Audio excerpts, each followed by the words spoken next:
Some very graphic and upsetting evidence presented today in Gail Gerlach's manslaughter trial.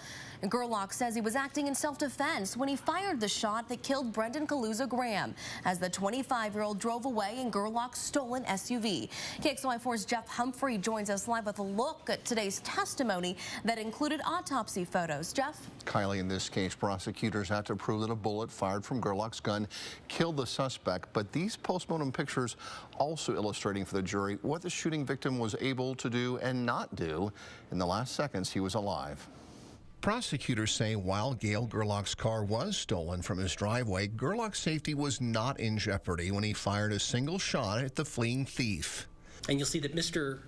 Kaluza Graham was not turned facing Mr. Gerlach, as Mr. Gerlach described, but was in fact shot directly in the back of the head as he was facing forward, directly through the back of that seat. Today, Spokane's medical examiner backed up that claim with some grisly autopsy photos and this more family-friendly styrofoam head. So I'm estimating that this is about where the gunshot was, just off the midline towards the right, 5 1/4 inches below the plane of the top of the head. Gerlach says he opened fire when Kaluza Graham raised his arm with what appeared to be a weapon in his hand. He sees this.